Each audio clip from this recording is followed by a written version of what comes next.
Hello there. So I just dropped Finley off at the vet, had an appointment for him. He has just been really weird at the last couple days. We just, we talked about, like, they're gonna run tests and he's gonna be fine. And that's the mindset that I have right now. But, like,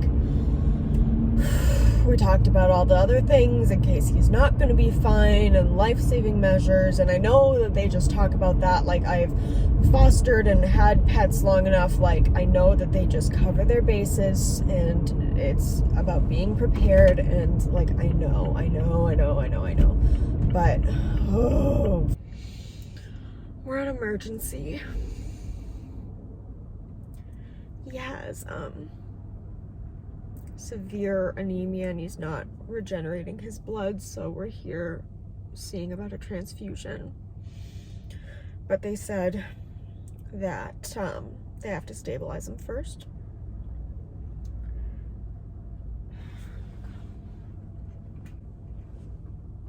He just has nothing.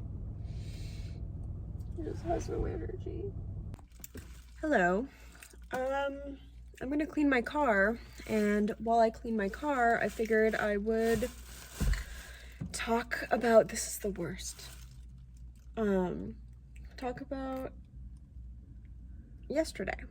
And I'm talking about this because this channel is essentially a diary for me to look back on. I do that sometimes, and talking about shit like this is kind of cathartic. And I've been a useless lump on the sofa all day, so this will make me feel maybe somewhat productive. So I took him into the vet, did the exam, his gums were pale, they took him back to do blood work. What did they do on him? Got an exam, blood collection, blood count, which was super low, a preventative care panel, they did a feline leukemia test, which was negative, a radiograph, a cardiac test, radiograph interpretation. And she called me and she's like, hey, he has non-regenerative anemia.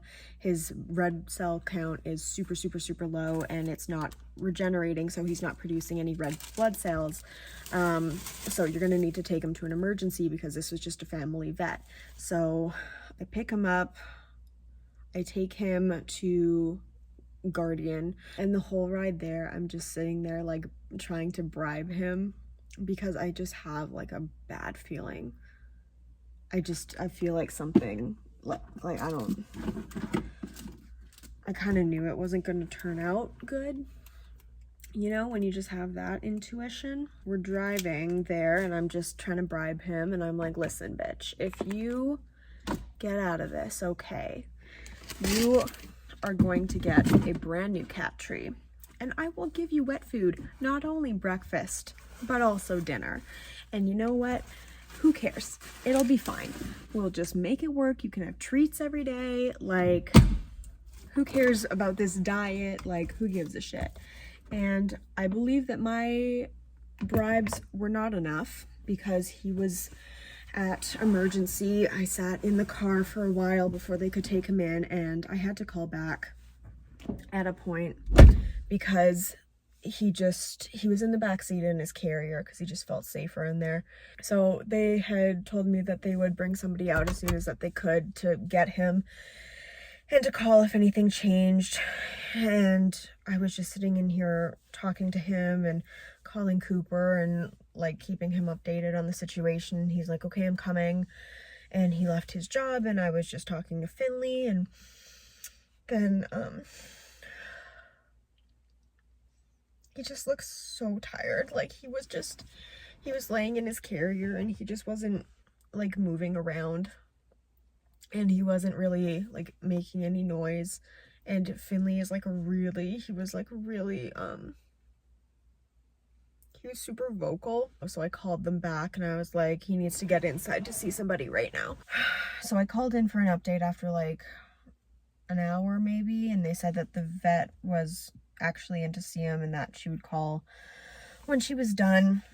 with her examination and looking at everything that the other vet office sent over, and she gave us a couple options. She said that this is a situation where you either commit to treatment and understand that because he is so young and because there's no real like telltale sign about the cause of the anemia, which is what would need to be found for long-term care of it, and because they need to find another donor to give blood to him because his count was so low, you either commit to it or it's something that you could probably euthanize, and that would be okay, and that would be, you know, it wouldn't be too early for something like that. I was like, okay, can we do like this basic preliminary thing that's going to show if he has cancer before we put him through like anything more intensive?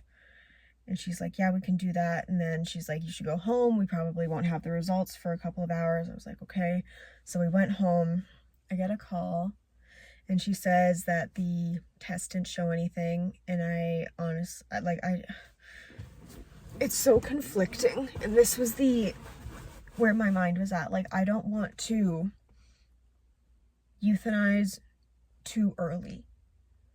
But I also didn't want to not euthanize because euthanizing him would make me feel guilty. But I also didn't want to give him tests that wouldn't be conclusive and then his quality of life would be shit. And maybe there wouldn't even be an answer and maybe he wouldn't even make it until they found a donor. So I didn't want to extend his life because I didn't want to euthanize, but I didn't want to extend his life because I didn't want to cause him any pain, but I also didn't want to euthanize in case there was a really easy answer. And I asked the vet what to do because like there's no right answer, you know, like she said that his outcome wasn't good. I had never had that like soul connection with an animal before. And Finley, like I felt it. And I couldn't let him be in pain anymore because like it just didn't feel right to let him hurt just so I didn't feel guilty. The whole experience of euthanizing him was so different than what I had with Buddy. With Buddy, me and my mom and Steph were in a vet's examination room, huddled around the table while he was there, and we were just petting him. And with Finley, like, they brought him into us. Me and Cooper were there, and Cooper was so good, like, just throughout all of it. And they brought us into this room with this couch, and it wasn't, like, sterile or, like, it wasn't clinical. And they put him on my lap in this towel, and he had a little IV. But he tried to get excited, and, like, he tried to, like, move around and stuff. But he just, like, he couldn't really. And he just kind of like flopped in between me and Cooper. And we were just petting him and I was just talking to him. And it was so nice to have like a minute with him, and like we had as much time as we needed. It was good. And then we could like tell them when to come in and actually do it. And I got to hold him through it, which was so nice. It was nice. I feel like it was more comforting for both of us because I didn't feel like he was like stressed out on a vet table. Like he was in my lap and he was purring. It's the hardest when it's in your hands to like, all right, it's my decision. We're stopping treatment. Like we're putting him down. Like with Buddy, it was easier because there wasn't any other option. He had been having seizures. So many seizures out of nowhere. And it was literally all we could do. Like, we had to put him down because he was in constant pain. And with Finley, it came on so fast. And I'm trying to get to that place right now where I steadily believe that it was the right choice. And it's hard not to go back and forth being like, oh, well, you should have just run this extra test, or like, oh, you should have just gave him more time. But I couldn't do it looking at him and how like he just looked so done. And it comes in waves, like it's on and off, like crying and then feeling numb and then feeling fine, like genuinely okay, and then feeling heartbroken. And I picked out Finn a ballin' urn. We got a nice little spot for him on a shelf looking out a window, and get a nice little picture where he looks extra sexy printed out. And I gotta say, my friends have been amazing. Like, Bronwyn has been checking in and ordered me and Cooper food, and my friend Taylor dropped us off flowers today, and everyone's been really just thoughtful. And you guys also on Instagram, I posted this morning about Finn, and the comments have been really lovely. And yeah, it's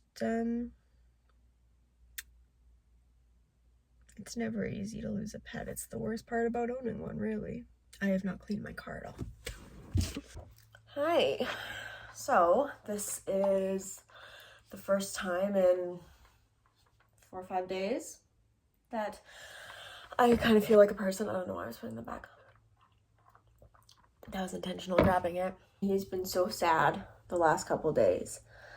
Yesterday he was looking at Finley's cat tree, and he just came over and started whining, and I was like, fuck man, same, fucking right there with ya. Yesterday finally kind of gathered everything up, and I gave the food and wet food and stuff to Steph.